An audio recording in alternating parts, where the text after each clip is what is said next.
তোমার দক্ষতার সঠিক ব্যবহার কাকে বলে সেটা শিখে নাও এই ৮০ বছরের বৃদ্ধ বাবার কাছ থেকে। সবচেয়ে আগে তিনি শুকনো চামড়ার ওপরের স্তরটা ছুলে সমান করে নেন, তারপর সেটাকে মাঝখান থেকে ভাঁজ করে হার্ট অর্থাৎ হৃদয়ের আকৃতিতে কেটে ফেলেন। এরপর জুতার তলা বানানোর জন্য সেটা পায়ের মাপ অনুযায়ী কেটে নেন। এখন শক্ত চামড়াটাকে ওপরের দিক থেকে নিচ পর্যন্ত ভাঁজ করে আঠা দিয়ে জোড়া লাগিয়ে দেন। তারপর বাকি ছোট ছোট টুকরোগুলোকেও একে একে জোড়া লাগিয়ে দেন।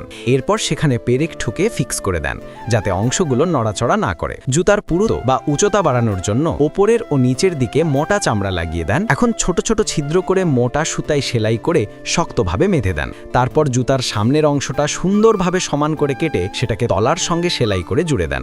একদম ধৈর্য ধরে তিনি প্রতিটি প্রান্ত সুন্দরভাবে সেলাই করেন যাতে কোথাও ভুল না হয়। এরপর জুতার পিছনের অংশটাও একইভাবে মোটা সুতায় সেলাই করে দেন। সব সেলাই শেষ হলে ভেতরে কাঠের টুকরো ঢুকিয়ে সেটাকে সমান করেন। এভাবেই জুতার নিখুঁত আকৃতি আসে। তো বন্ধুরা, এই বাবাজির হাতে তৈরি দেশি চামড়ার জুতো কেমন লাগলো তোমাদের? কমেন্টে জানাতে ভুলো না।